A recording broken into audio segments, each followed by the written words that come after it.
bernama Jing yang bekerja sebagai tukang servis HP. Ia hidup bersama dengan adiknya. Ayahnya telah meninggal dunia dan ibunya juga meninggal semasa melahirkan adiknya. Adik Jing yang bernama Tong menderita penyakit yang sangat serius. Ia memiliki penyakit bawaan berupa batuk yang parah disertai gangguan jantung, sehingga dokter mengharuskan Tong Tong untuk sebelum umur 8 tahun.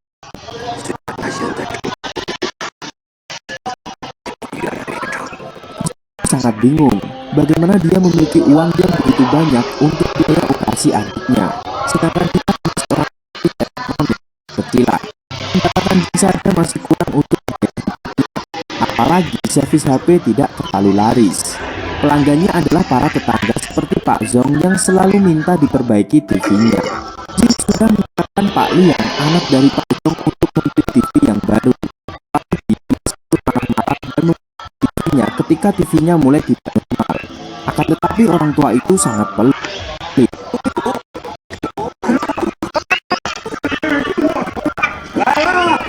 Di suatu hari, menelponnya. Ia mengatakan ingin menunjukkan sesuatu kepada Jing. Jing pun langsung menentukan lokasi.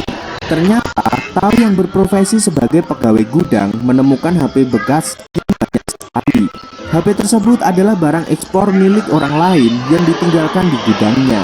Karena si pemilik terkena kasus dan masuk penjara, makanya bos Tao menyuruhnya untuk membersihkan semuanya. Apalagi pemiliknya sudah berhutang 2 tahun di gudang Tao. Kemudian Tao menawarkan pada Jing apabila mungkin ia berniat membelinya dengan harga murah daripada HP itu dijual pada pemulung barang rongsokan. Ia juga mengecek dokumen dari barang-barang tersebut, dan memang benar tumpukan elektronik tersebutnya adalah barang-barang yang tidak lulus uji kualitas. Setelah itu Jing berusaha melihat kerusakan HP tersebut. Ternyata ia masih bisa memperbaikinya. Lalu ia menjual HP tersebut dengan harga di bawah pasar. Dan benar saja, HP itu laku dan Jing untung besar. Saat Li pemilik tokonya bertanya padanya, dari mana ia mendapatkan HP dengan merek yang sama sebanyak itu. Jing tidak mengaku dan mengatakan itu adalah rahasia bisnis. Jing pun sangat senang. Ia serasa menemukan emas. Ia segera menjemput adiknya dan mentraktir semua makanan yang diinginkan adiknya. Jing memang sangat menyayangi Tong. 2 minggu kemudian beredar kabar bahwa banyak palsu yang beredar di pasaran. Oleh karena itu, pihak elektronik segera mengambil kebijakan bahwa memperbaiki ponsel adalah tindakan ilegal. Hal itu untuk menekan angka pembajakan yang banyak dilakukan oleh para oknum. Jing yang mengetahui itu langsung pergi. Ia pun protes padanya. Li mengatakan dia juga tidak bisa berbuat apa-apa. Ini adalah kebijakan yang baru.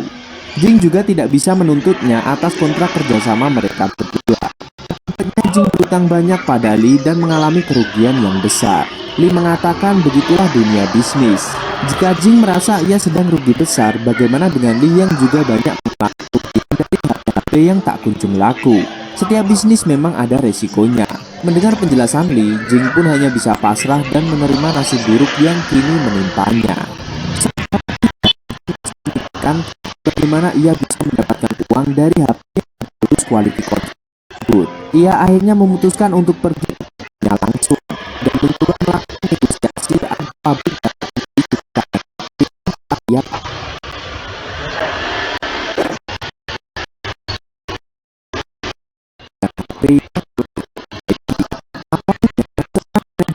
Mali menolaknya, bahkan memandang rendah. Baginya Jing hanyalah seorang tukang servis HP. Mimpinya terlalu tinggi. Lagi pula suku cadang ia perbaiki harus melalui uji kualitas kontrol, dan ia tak mungkin bisa melakukannya. Akan tetapi Jing dengan yakin ia bisa melakukannya.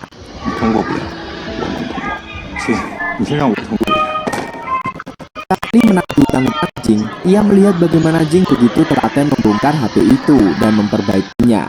Sebenarnya ia terkesan dengan Jing. Ia begitu bertanggung jawab. Jing tidak pernah berniat melarikan diri saat ditagih hutang olehnya. Ia malah berani menjamin nyawanya dan seisi tokonya jika minggu depan Jing tidak bisa melunasi semua hutangnya. Akhirnya Li setuju memberikan beberapa waktu pada Jing.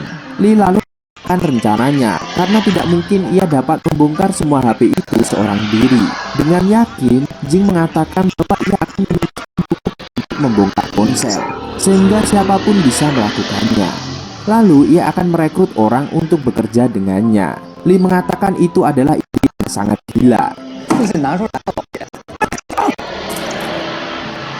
Jing pun dengan mantap menutup tokonya dan fokus pada proyek besarnya. Ia berusaha menemukan titik kerusakan dengan teliti dan cermat. Ia banyak waktunya dihabiskan untuk mengotak-atik barang itu. Hingga akhirnya perbaikan yang ia lakukan telah selesai, dan kini saatnya ia melakukan tes uji quality control. Saat hasilnya sudah keluar, ternyata suku cadang Jing berhasil lulus uji.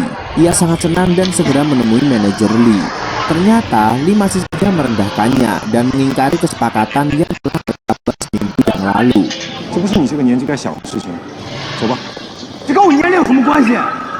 Jing berusaha membicarakan pada Zhao selaku pemilik perusahaan. Tetapi Zhao sangat sibuk dan tidak memiliki waktu untuknya. Ia juga tengah mengejar kereta yang akan berangkat sebentar lagi dan menyuruh Jing untuk menunggu sebulan.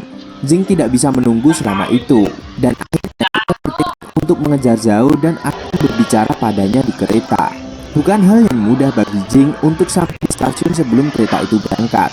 Akan tetapi dia tetap berusaha dengan cepat. Bahkan ia sampai mengalami kecelakaan dan mengakibatkan motornya rusak.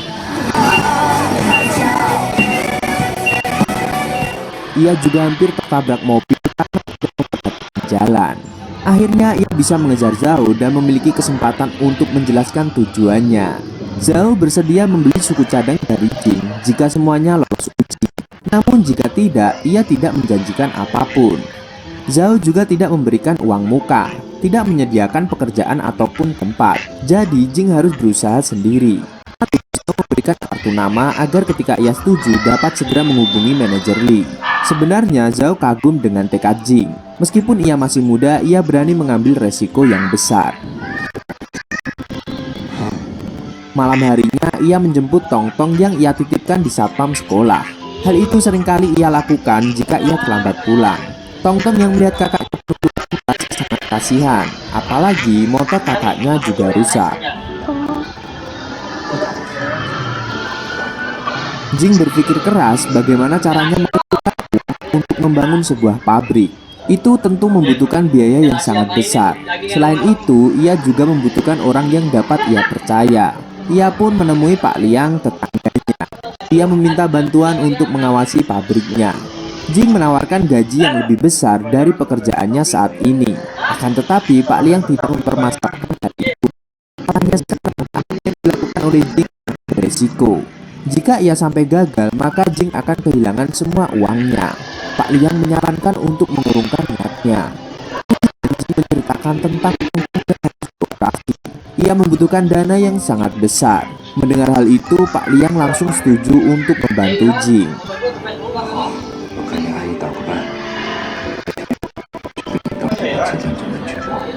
Saat sedang tanda tangan kontrak, manajer Li mengira Jing dan mengatakan ia hanya bermimpi.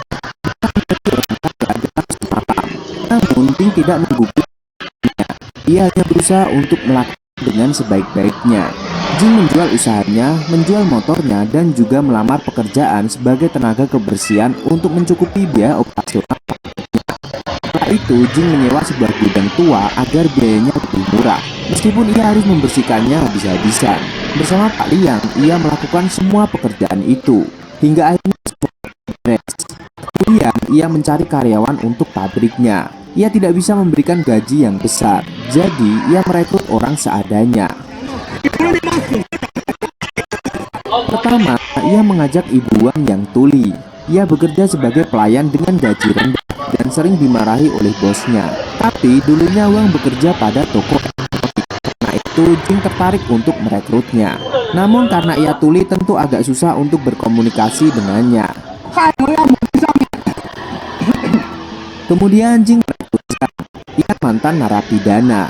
Sebenarnya ia tak sepenuhnya bersalah. Ia hanya membela diri. Namun hukum tak berpihak padanya. Lalu ia merekrut Liu, seorang pemuda yang kerjanya di internet dan hanya main game.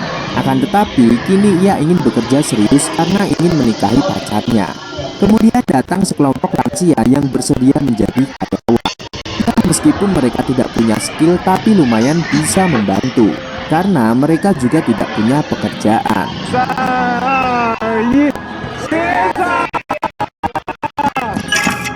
Tiap hari Jing bekerja sebagai tenaga kebersihan. Ia semakin bingung ketika kondisi Tongtong semakin memburuk dan harus segera ditangani. Setelah itu datang seorang pemuda yang berniat mengganggu Jing. Ia punya niat buruk pada tumpukan ponsel Jing yang berada di luar. Ia menawarkan bisnis, tapi Jing menolaknya karena yang ia tawarkan adalah bisnis ilegal. Lalu Zhang juga membuat masalah di pabrik. Ia tidak terima Jing memotong gajinya. Padahal Jing memotongnya karena Zhang sering bolos dan kerjanya tidak maksimal. Zhang pun marah-marah, tapi Jing tidak menggubris dan mempersilahkan jika ia mau keluar dari pabrik.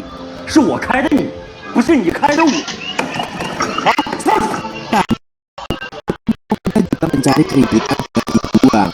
Jing tidak terima karyawannya dihina, sehingga ia memukul pemuda itu. Mereka berdua berkelahi hingga memicu kemarahan semua karyawan. Saling menyerang.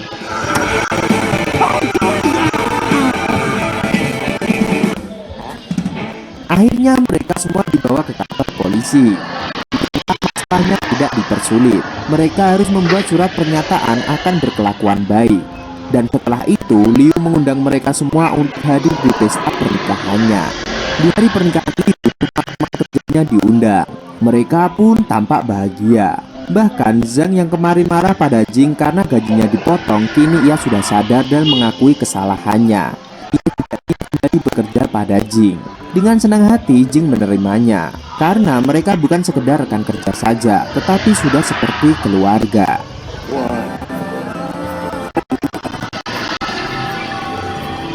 Sesampainya di rumah, Jing diusir oleh pemilik rumahnya karena ia telat membayar uang sewa. Ia mencoba meminta keringanan untuk malam ini saja, karena ia sedang bersama adiknya. Tapi Jing sudah terlalu sering menunggak. Akhirnya ia membawa adiknya di rumah Pak Liang agar adiknya bisa tidur dengan nyaman. Kemudian ia mencari Tao, karena Tao meminjam uangnya dan tidak kunjung dikembalikan. Awalnya Jing kasihan pada Tao karena ia bilang ibunya sedang sakit. Akan tetapi ternyata Tao malah menggunakan uang itu untuk berjudi. Ia pun marah dan memaki Tao. Tao pun tidak terima kalau Jing tidak lebih baik darinya. Ia berjudi dengan jumlah yang lebih besar. Jika ia kalah, pakaiannya yang menjadi taruhannya.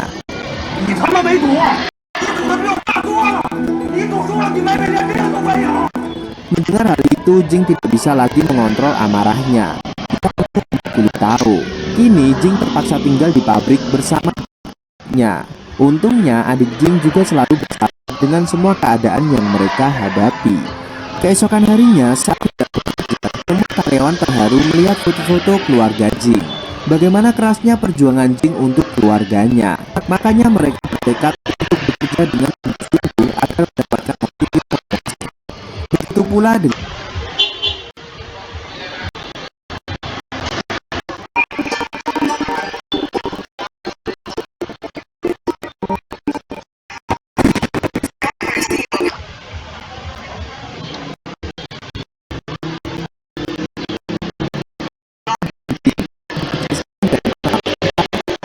tidak bisa dibayangkan lagi betapa hati Jing.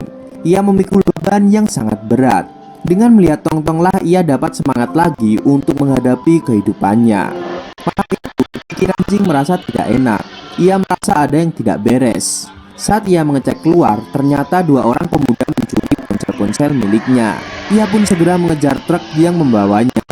Mereka pun terlibat pertarungan yang sangat sengit, hingga membuat Jing jatuh dari truk dan mengakibatkan jarinya cedera. Tiba-tiba adiknya menyusul Jing karena takut terjadi sesuatu pada kakaknya.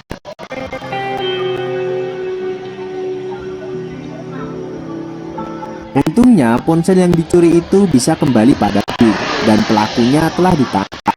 Polisi kemudian memperingatnya untuk tidak bertindak anarkis lagi dan membahayakan diri sendiri dan orang lain hanya demi sebuah ponsel tua. Mungkin menurut orang lain itu hanya ponsel tidak berguna, namun bagi Jing itulah hidup dan mati adiknya. Keesokan harinya ketika kerja, Jing tanpa sengaja menjatuhkan ember. Mandornya memeriksa tangan Jing, ternyata ia sedang cedera. Mandornya memarahinya karena telah melanggar aturan. Ia tidak mau ada kecelakaan kerja pada timnya seperti yang terjadi beberapa waktu lalu.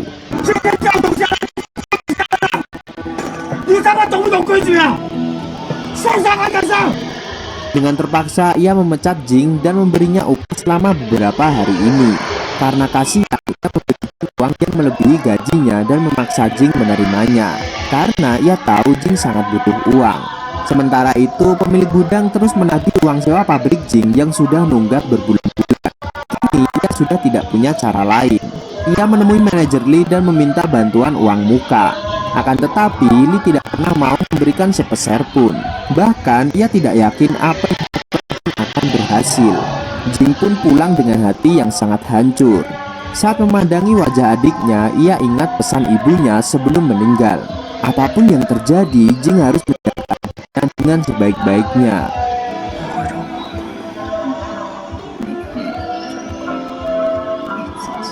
Pemilik gudang memberi waktu 3 hari untuk mengonfirmasi semua barangnya. Jing pun sangat sedih. Dari nol berakhir seperti ini. Ia kemudian didatangi oleh karyawan-karyawannya. Jing meminta maaf pada mereka semua. Ia tidak bisa menjadi bos yang baik. Akan tetapi semua karyawan Jing memberi support yang luar biasa.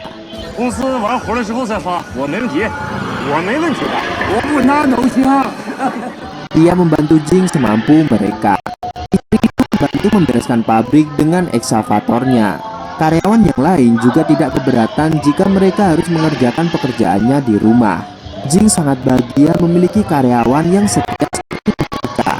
Akhirnya pekerjaan mereka telah berhasil diselesaikan. Kini saatnya hasil kerja mereka masuk ke lab untuk uji kelayakan. Setelah hasilnya keluar, Tuan Zhao memanggil mereka semua. Ternyata berdasarkan hasil uji, mereka mampu memperbaiki kerusakan sebanyak 87%. Hal ini melampaui permintaan Tuan Zhao yang menargetkan 85%.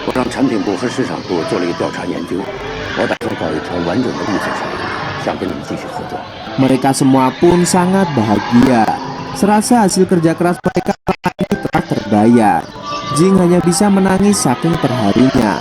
Di akhir film, kita melihat operasi Tongtong berjalan dengan lancar. 6 tahun kemudian, Jing menjadi pengusaha elektronik yang sangat sukses. Hanya dia, semua karyawannya memiliki kesuksesannya masing-masing di bidang favorit mereka. Kini, Tongtong sudah besar dan menjadi gadis yang manis. Semua proses dijalankan dengan ikhlas akan membuahkan hasil yang sangat luar biasa. So, jalankan saja proses yang sedang ada di hadapan kita ya guys. Pak Camat makan tomat dan